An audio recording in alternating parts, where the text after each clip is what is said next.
ये है Bermuda triangle, जो आज के दिन तक समुद्र का सबसे मिस्टीरियस हिस्सा माना जाता है। ये ट्रायंगल दुनिया के दूसरे सबसे बड़े ओशन यानी अटलांटिक ओशन के वेस्टर्न पार्ट में पाया जाता है, जहां पहुंचने के बाद शिप्स और प्लेन्स बिल्कुल एबनॉर्मल बिहेव करने लगते हैं और उनका कॉन्टेक्ट अचानक अपने बेस स्टेशन के साथ टूट जाता है, जिसके बाद वो हमेशा हमेशा के लिए कहीं गायब हो जाते हैं। आज के दिन तक 150 से भी ज्यादा शिप्स और प्लेन्स समुद्र के इस मिस्टीरियस हिस्से में गायब हो चुके हैं, जिनके बारे में आज तक कोई नहीं जानता। इन गायब हो जाने वाले शिप्स और प्लेन्स में से सिर्फ चंद ऐसे थे जिनका मलबा समुद्र की गहराइयों में डीप सी एक्सप्लोरेशन के दौरान मिला था, जिनमें से एक SS एल फारो भी थी। एल फारो शिप 2015 में फ्लोरिडा से पोर्टो रिको के सफर के दौरान रडार से अचानक गायब हुई थी, जिसके बाद इसका मलबा समुद्र की 4600 मीटर की गहराई से डिस्कवर किया गया था। इस शिप के साथ ऐसा क्या वाकया पेश आया था और इसमें मौजूद क्रू आखिर कहाँ गायब हो गया था?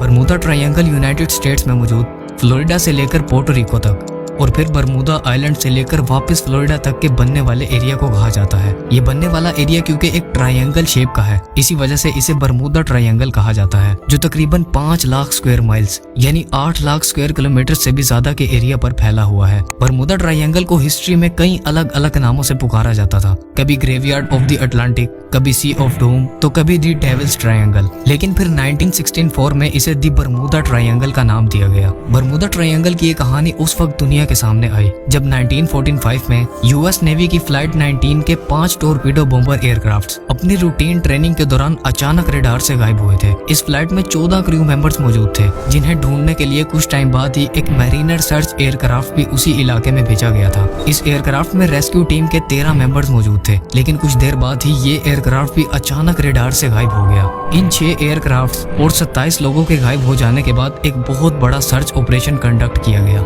लेकिन 96 घंटों की दिन रात की रिसर्च के बाद भी इन एयरक्राफ्ट और इनमें मौजूद क्रू का कुछ अता पता ना चल सका। अगर कुछ पता चला तो सिर्फ ये कि ये एयरक्राफ्ट समुद्र के जिस एरिया में मौजूद थे वो एरिया बरमूदा ट्रायंगल था। लेकिन हैरान कर देने वाली बात यह है कि बरमूदा ट्रायंगल की ये कहानी सिर्फ 1945 से ही शुरू नहीं हुई थी, बल्कि ये कहानी 500 साल से भी ज्यादा पुरानी है। ये बात है ईयर 1492 की, जब क्रिस्टोफर कोलंबस, जिन्हें अमेरिका जैसी कंट्री का डिस्कवरर माना जाता है, उनका कहना था कि जब वो न्यू वर्ल्ड की डिस्कवरी के दौरान समुद्र में फ्लोरिडा और पोर्टो रिको के रास्ते से गुजर रहे थे, तब उन्होंने आसमान में एक अजीब सी रोशनी को चमकते देखा था, जो चंद लम्हों बाद समुद्र के अंदर चली गई थी। और एक दिन इनका कंपास भी अचानक काम करना बंद कर गया था और बिल्कुल एबनॉर्मल बिहेव कर रहा था। ये वो दिन था जिसके बाद से बरमूदा ट्रायंगल की इस मिस्ट्री की शुरुआत हुई थी। ईयर 1918 में बरमूदा ट्रायंगल की हिस्ट्री का सबसे भयानक हादसा सामने आया था, जब यूएस नेवी की सबसे बड़ी ये शिप 4 मार्च 1918 के दिन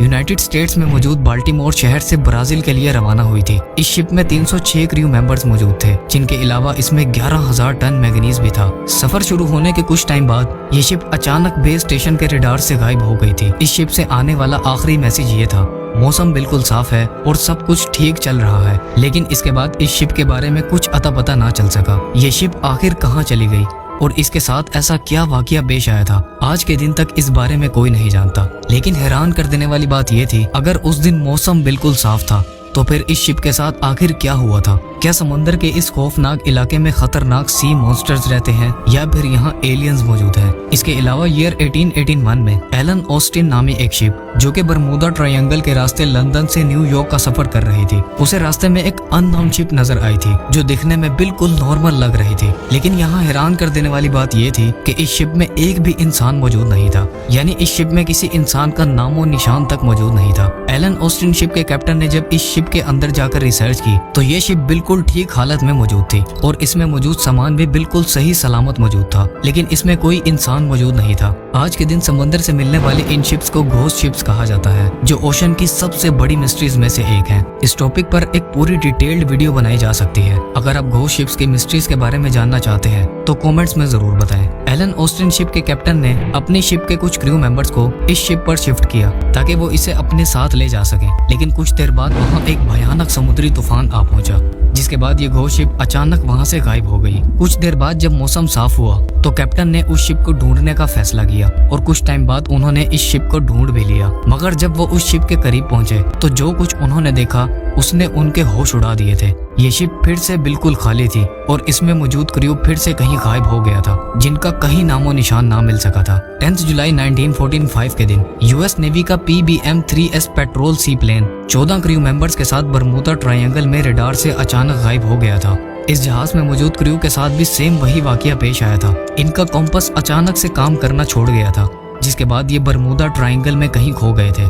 ये जहाज 9 जुलाई 1945 को एक नॉर्मल रेडार ट्रेनिंग के लिए फ्लोरिडा से 7:07 पर टेक ऑफ हुआ था, जिसे बहामस के एयरपोर्ट पर लैंड करना था। लेकिन अगले ही दिन 10 जुलाई को 1:16 पर इस जहाज से आखिरी रेडियो मैसेज रिसीव हुआ था, जिसके बाद ये जहाज हमेशा हमेशा के लिए कहीं गायब हो गया था। इस जहाज को ढूंढने के लिए 10 दिनों तक एक सर्च ऑपरेशन कंडक्ट किया गया था, लेकिन ना तो इस जहाज का कुछ अता पता चल सका था और ना ही इसमें मौजूद लोगों का। इस वाकये के बाद 1947 में यूएस आर्मी का C-54 एयरक्राफ्ट बरमूदा ट्रायंगल में आते ही भयानक टर्बुलेंस की वजह से क्रैश कर गया था। फिर 1948 में एवरो ट्यूडर और स्टार टाइगर नामी 2 जहाज 6 क्रू मेंबर्स और 27 पैसेंजर्स के साथ कहीं खो गए थे। बताया जाता है कि ये भी बरमूदा ट्रायंगल के ऊपर फ्लाई कर रहे थे। 1949 में 7 क्रू मेंबर्स और 13 पैसेंजर्स के साथ स्टार एरियल प्लेन भी इसी हादसे का शिकार होता है। 1965 में भी 4 एयरक्राफ्ट पायलट्स और पैसेंजर समेत बरमूदा ट्रायंगल में कहीं गायब हो जाते हैं। 2005 में पाइपर एयरक्राफ्ट, फिर 2017 में टर्किश एयरलाइन की फ्लाइट बरमूदा ट्रायंगल के हादसे का शिकार होती है,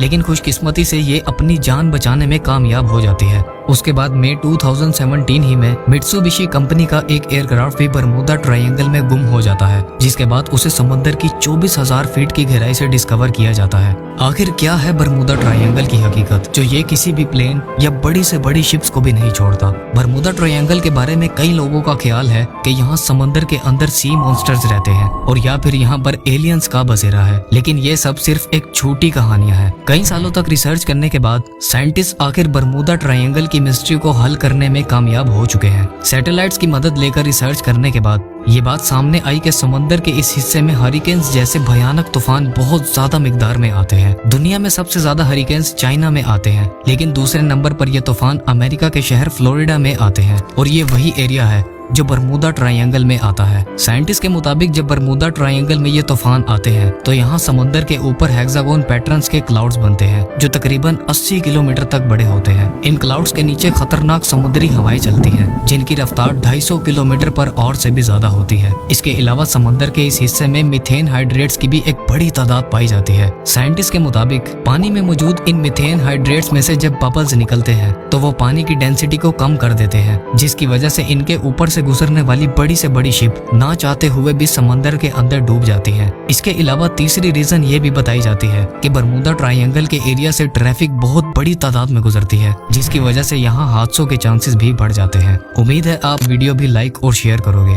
और चैनल को भी सब्सक्राइब करोगे। मिलते हैं अगली वीडियो में।